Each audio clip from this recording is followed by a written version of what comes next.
I can. I can. Je peux. Donc, I can go. Je peux partir. Là. I must. Je dois.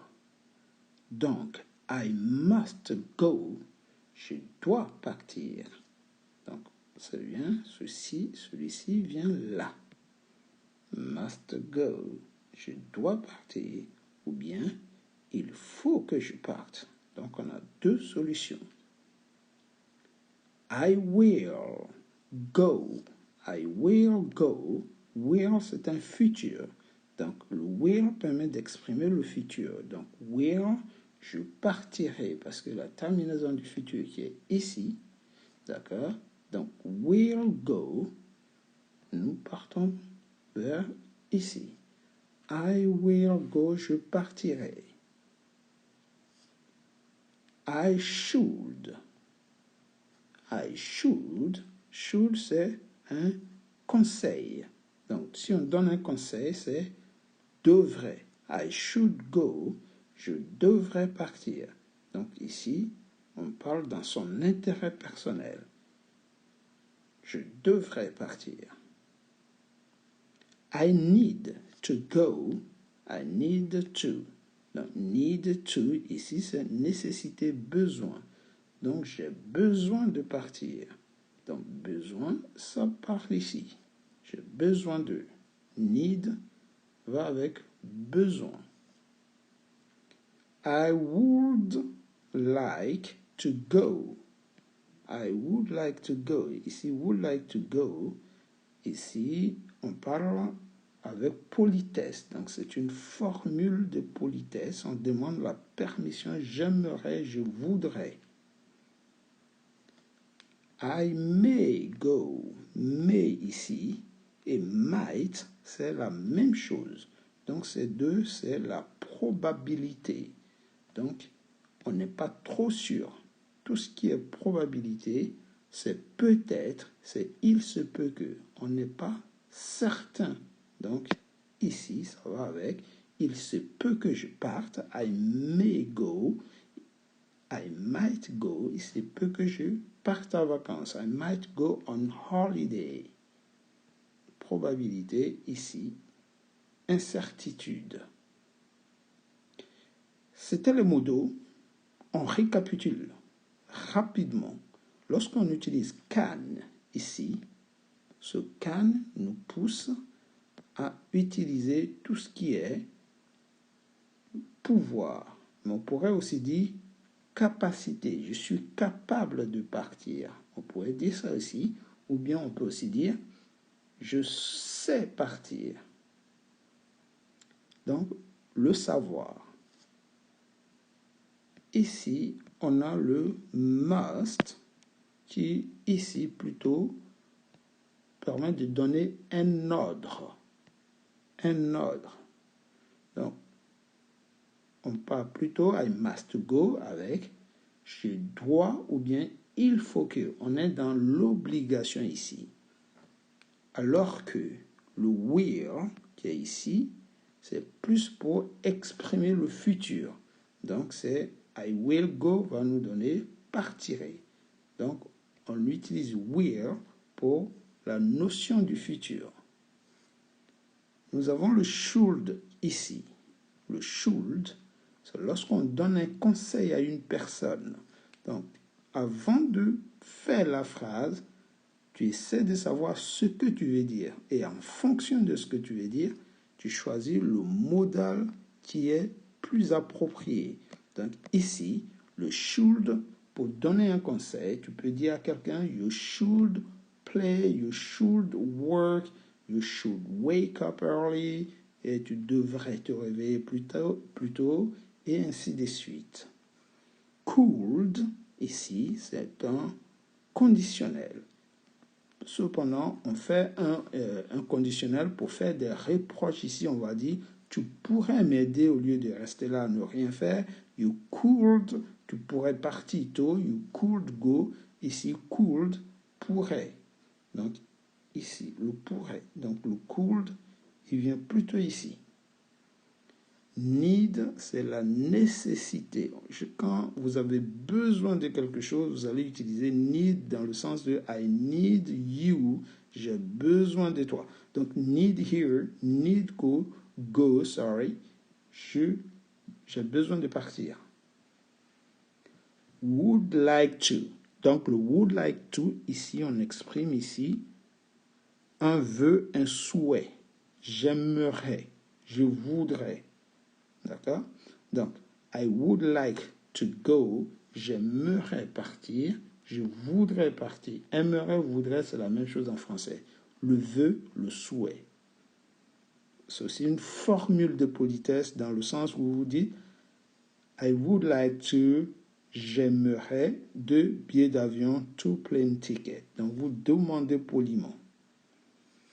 Les deux derniers qui sont identiques, c'est la probabilité. Lorsqu'on exprime la probabilité, on n'est pas sûr de ce dont on parle, on a des doutes, on dit might ou may.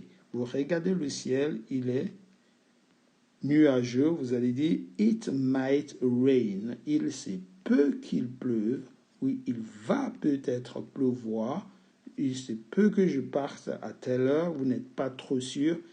Vous utilisez may et might. Donc le may, il se prononce comme ça, may, et le might, il se prononce comme ça, might.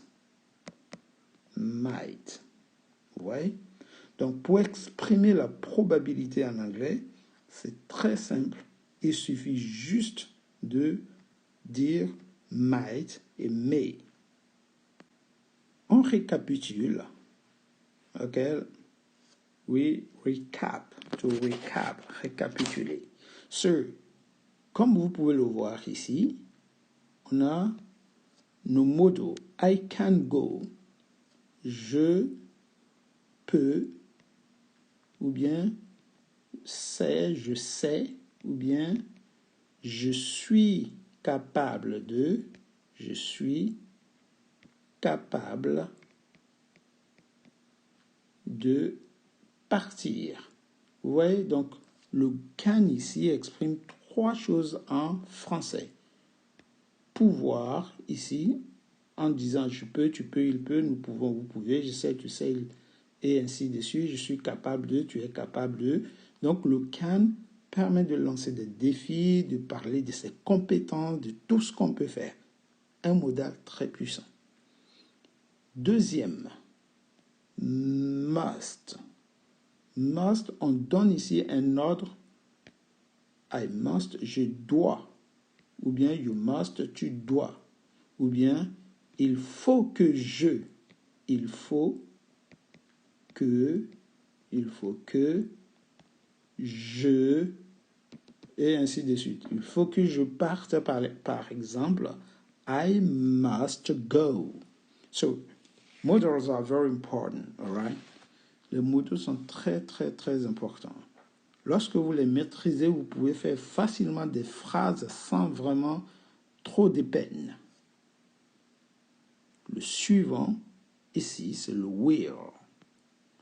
Donc le will, c'est pour exprimer ici le futur. Lorsqu'on utilise will, c'est on parle au futur. Donc du genre, I will go, j'irai. Vous voyez? Tomorrow, demain, j'irai au travail. I will go to work. Ici, on utilise should. Should, c'est un modal qui permet de donner des conseils. Donc, n'oubliez pas, tous ces modaux, on n'a pas besoin de les conjuguer parce que, comme je vous ai dit dans le cours précédent, ils ne changent pas du début à la fin. Donc, la façon dont on a mis le I ici, lorsqu'on va faire tous les autres pronoms personnels, tous ces modaux seront exactement identiques à chaque personne. Il n'y a aucune variation. Donc, inutile de les conjuguer chaque fois. La première personne suffit pour connaître les autres personnes. Donc, je reviens sur l'explication de should. Lorsque vous donnez un conseil, vous dites, you should listen to your parent. Tu devrais. Donc, should signifie devrait. Devrait. OK? You should listen to your parents. Tu devrais écouter tes parents. You should stop smoking. Tu devrais arrêter de fumer. Vous voyez ça? Could, ici, c'est un reproche, mais aussi un conditionnel. Du genre, tu pourrais m'aider. À ne pas confondre avec tu devrais m'aider. Vous voyez, devrait, c'est un conseil. Could, c'est plutôt le reproche. Tu pourrais m'aider, mais tu ne l'as pas fait. Si tu voulais, tu pourrais le faire. Donc ici, je pourrais trouver un travail ou bien je pourrais voyager, aller en vacances. I could go on holiday si je le voulais, if I wanted. Need ici, c'est le besoin. J'ai besoin de faire telle ou telle chose. I need to do it. J'ai besoin de travailler. I need to work. J'ai besoin de voyager pour me relaxer. I need to travel. Et ainsi de suite. Need, j'ai besoin de. J'ai besoin de. Tout ce dont vous avez besoin. Et si tu as besoin d'argent, you need money. Ici, would like to, aimerait, j'aimerais, I would like to, formule de politesse. Vous demandez poliment, j'aimerais, je voudrais. Bien, je voudrais 2 billets, I would like to get, donc j'aimerais, par exemple, j'aimerais, ou je voudrais. On demande poliment, voudrais sortir, I would like to go out. Et nos 2 derniers ici sont des probabilités. On exprime les probabilités et ça veut dire peut-être, il se peut que. Donc si je dis peut-être il va pleuvoir, je vais dire it may rain ou bien it might rain. Donc ces 2 permettent d'exprimer le doute, la probabilité. Donc peut-être qu'il va pleuvoir. C'était les modos du début à la fin. On a répété pratiquement les mêmes choses. Faites exactement la même chose. Entraînez-vous chez vous. N'oubliez pas de liker pour m'encourager et surtout de partager parce que ça pourrait me permettre de faire d'autres vidéos plus intéressantes. Take it easy, guys, et see you next time. Goodbye.